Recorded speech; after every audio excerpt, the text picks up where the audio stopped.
Hey guys! So I actually already recorded this video.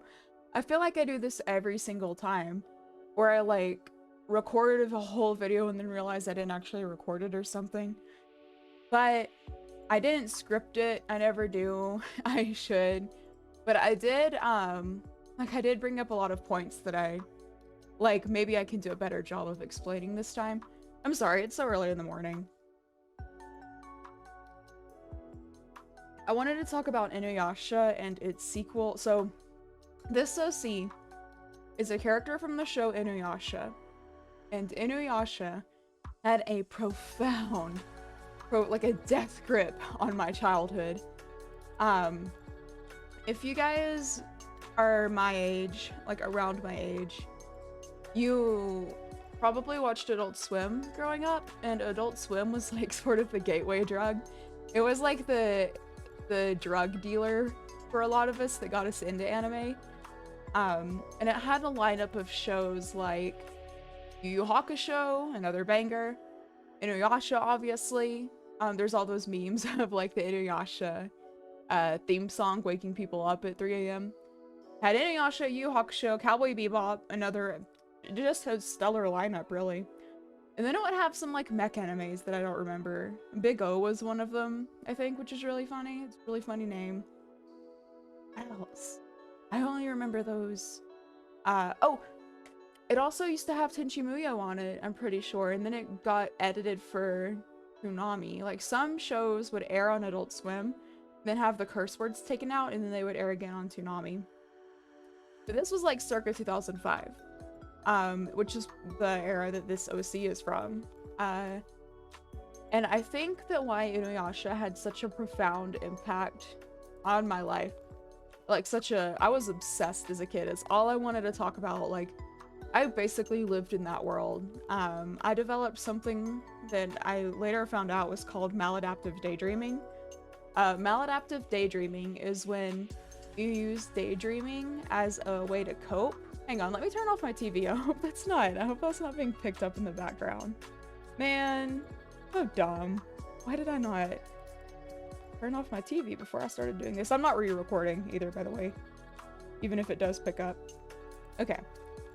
So, maladaptive daydreaming is when you use daydreaming as a way to cope with like an otherwise stressful like living condition, life situation, and you daydream so often that it starts to interfere with like your real world life. That's where the mal part comes in, the bad. Um, oh my gosh, I'm being so gross. There's so many background noises. You guys are just gonna have to get what you get. So, Inuyasha provided this like really rich world. Like, it had really good world building was the thing I think that drew me to it. And I would like spend hours and hours a day just like daydreaming about like my OC in this universe, just writing little stories in my head. I'm not kidding when I say I would lay absolutely comatose in my room. Like, I wouldn't play like other kids did. I would lay down with a blanket over my head and I would daydream about the show for hours. Like, if I was at school, I would try to find ways to like cover my eyes so that I could go back to daydreaming. I was just a very unhappy, very depressed kid. I had a really difficult like home life growing up. I didn't really. I realize now that I'm probably neurodivergent, but the other kids did not fuck with that. They did not like that I was weird, and that further isolated me. I think I was in this cycle of like, I would be abused and then I would act out because I was being abused, and then that would make people abuse me more because they were frustrated with the fact that I was acting out. So, and it snowballed out of control really bad.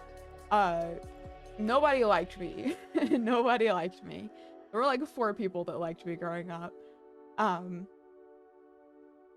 And I think that this was just a way for me to cope with the intense loneliness and self-hatred and like suicidal ideation that I felt as a 10-year-old.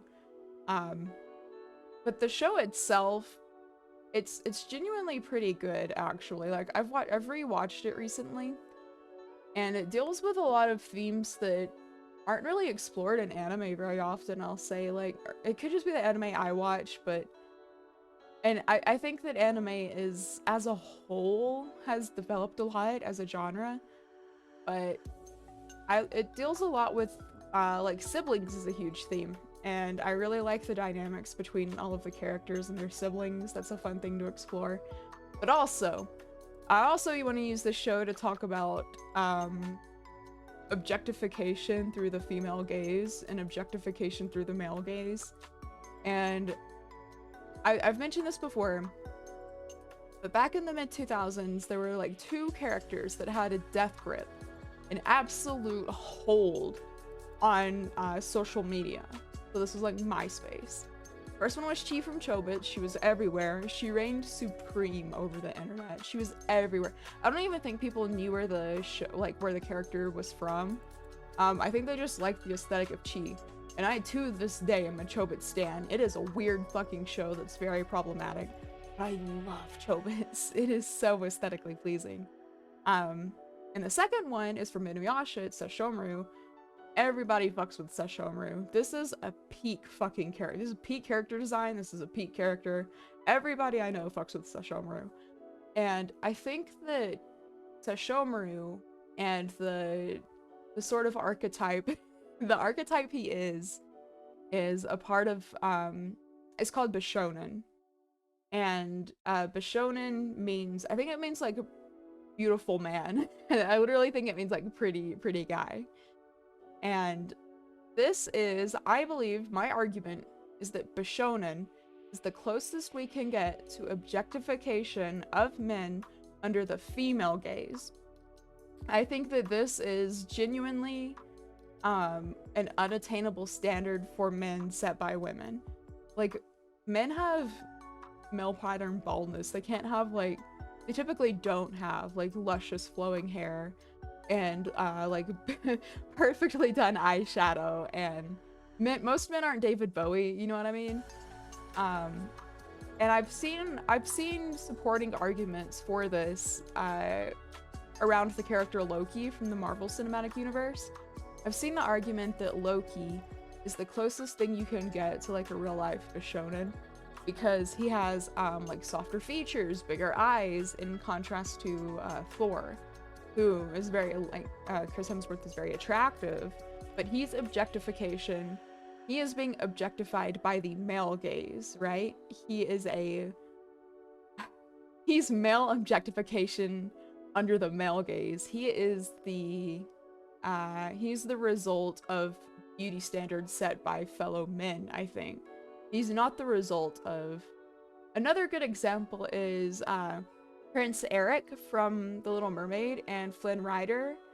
I've heard that Prince Eric was developed by a team on Disney, like a concept art team on Disney, that was largely comprised. If I'm wrong, post it in the comments. If I'm wrong, post up in the comments, call me out. But I heard that it was developed mainly by a team of gay men. And they just have men but I can't find any, like, I've polled all of my gay friends. Most of them also find Flynn Rider attractive, but Flynn Rider was developed by feedback from, like, women, from, like, teenage girls. And Flynn Rider is, as far, like, way more attractive. not objectively more, just from, like, my own, like, the group of people that I can poll, he's more attractive, right? To his intended audience. And I think that speaks a lot about, I don't know what it speaks a lot about, I'm just rambling. I just have like time to fill on my video. I just want to give voiceover to this fucking video that I made of my OC. But I think that, like, Sesshomaru stands up. This is a great fucking character. I will also say that in addition to like him being objectified from his character design, I don't know if it's objectification, but I do think that it's an unrealistic standard that I can see why it speaks to a lot of women. He goes from being kind of a huge jerk to responding to and thinking critically about his actions because of like the introduction of love into his life. Like, the act of being loved causes him to think critically about who he is and what his place in the world is. And this is just, I think this is just such like a core burning want of most women. And if I'm wrong, lie to me. Post up in the like, or don't lie to me. If I'm wrong, tell me the truth. Do the opposite of lie to me. You're allowed to call me out. Like, let me know. But I think that this is like, just an inherent, not inherent, but just a conditioned want that so many women have. And it's such a, like, it allows for so much, so many dynamic, so much growth to be introduced into his character. It's written really well. I really like it. It's like the Beauty and the Beast trope, but make it, it's still problematic, but remove a lot of the problems surrounding it, I think. And I will say that in the sequel, Yashahime, his romantic interest is a little girl that he saved that has since grown up to be like an adult, but there's arguments to be made that that's really weird.